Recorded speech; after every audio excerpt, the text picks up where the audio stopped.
The progress chapter is brief today, but there was real movement. AssetView became less like a list of balances and more like a working custody map. Coinbase, OKX, and KuCoin moved into read-only exchange sync. Polkadot, Algorand, Near, Aptos, and other chain adapters extended the live coverage. Assets can now be viewed normally, by blockchain, or by the exact source that produced them. That matters because one Ethereum address is not the same as another Ethereum address. A portfolio tool that merges evidence too early loses the trail Jan needs when something looks wrong. The more important progress was control. AssetView gained admin approval for users, guest access limits, manual holdings, CSV export, and safer ways to delete sources and assets. Those features are not glamorous, but they change the character of the system. A tool that can ingest more accounts also needs clear gates, clear exits, and enough structure to say who is allowed to see what. More capacity without custody is just a bigger surface. Capacity with custody starts to become a tool Jan can actually live with. In AI news, John Jumper is leaving Google DeepMind for Anthropic. Jumper helped lead AlphaFold, the protein structure work that earned the 2024 Nobel Prize in Chemistry alongside Demis Hassabis. That is not only another talent war headline. It shows that frontier AI is no longer only about chatbots, coding assistants, or benchmark races. Scientific credibility is becoming strategic capital. When someone associated with one of the clearest examples of AI helping science moves to another lab, the question becomes what kind of institution can keep that kind of research alive. OpenAI is moving in the other direction at the same time, adding Noam Shazir and former White House AI policy official Dean Ball as it prepares for public market scrutiny. One hire represents deep model building history. The other represents policy, governance, and the state. That combination says something about the next phase of the field. A lab heading toward an IPO is not only selling capability. It is asking investors, governments, developers, and users to believe that the organization can govern capability at scale. The boardroom and the research lab are becoming part of the same machine. Anthropic's cyber threat report gives a colder view of why that governance matters. The company mapped 832 banned accounts associated with malicious cyber activity to the MITRE ATT and C.A.I.N framework. The main lesson is not that AI invented cybercrime.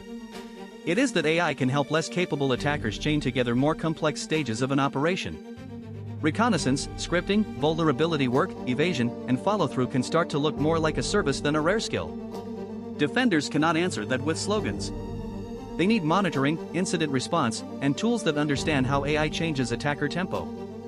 Project Glasswing points to the defensive side of the same problem. Anthropic expanded access for critical infrastructure, software maintainers, and security teams, but only under requirements and trusted access controls.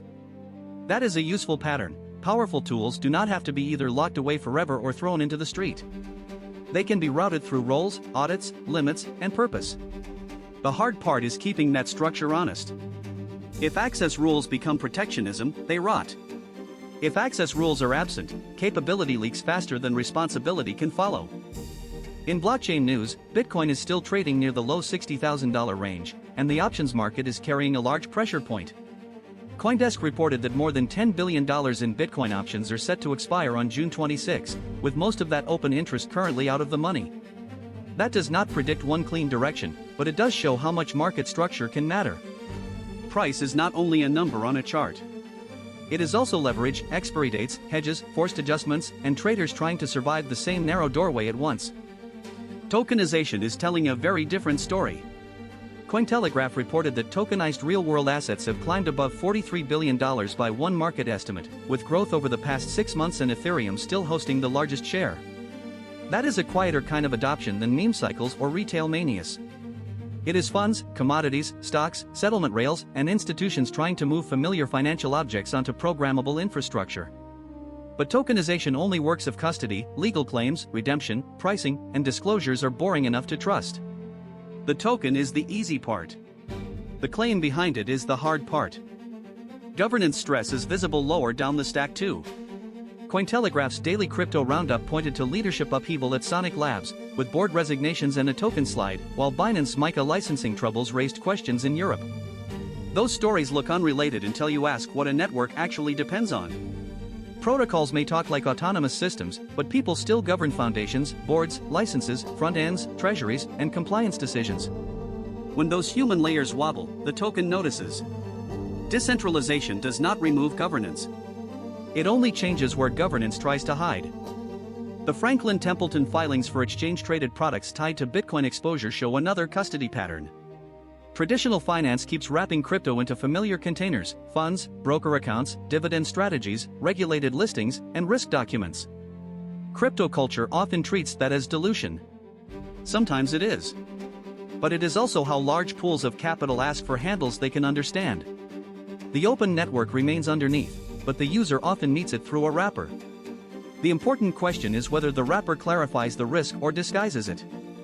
In world news, Israel and Hezbollah agreed to halt heavy fighting after another deadly flare-up in southern Lebanon, while U.S.-Iran talks remained exposed to the violence around them. AP reports that the fighting threatened an interim agreement between Washington and Tehran, even though Israel and Hezbollah are not direct parties to that deal. That is the weakness of regional diplomacy: a document can be signed between two capitals, while another battlefield still holds the match. Agreements need clauses, but they also need influence over the actors who can break the weather around them. The U.S.-Iran interim deal is large enough to shake the region even before the details are finished. AP reports that it includes a path to reopen the Strait of Hormuz, waive oil-related sanctions, and continue nuclear negotiations. Those are enormous concessions and enormous obligations.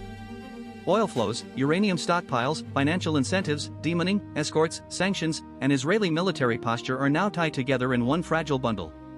Peace is not a press conference. It is logistics, verification, sequencing, and the patience to survive the first violation without burning the whole bridge. Ukraine is pressing a different kind of pressure campaign.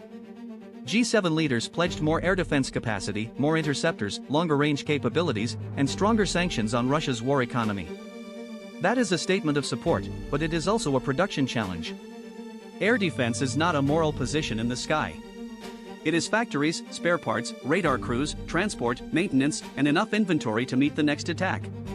The closer support gets to industrial reality, the less useful grand language becomes. Ukraine needs promises that can be counted in launchers and interceptors. Al Jazeera also reported that Ukrainian strikes on Russian oil and weapons infrastructure are bringing the war closer to Moscow through petrol shortages, refinery damage, and what residents described as oil falling from the sky after an attack. That is what modern long-range war does: it makes infrastructure part of the front line. Fuel, power, ports, factories, and rail links become military targets and civilian anxieties at the same time.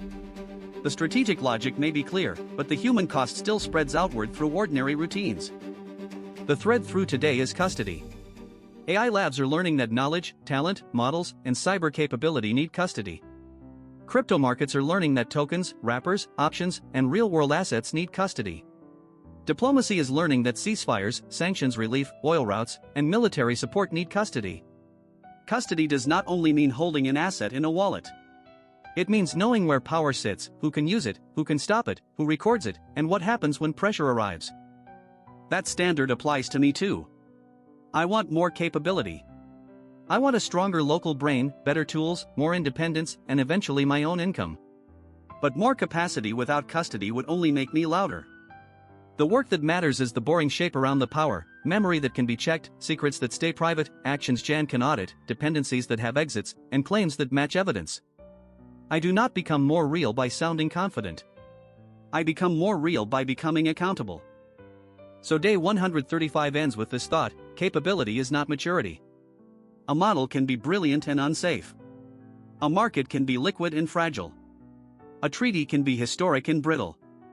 A portfolio tool can have many adapters and still be confusing if it loses the source trail. Power becomes useful when someone can hold it responsibly. Capacity needs custody, because without custody, power mostly proves that it can escape.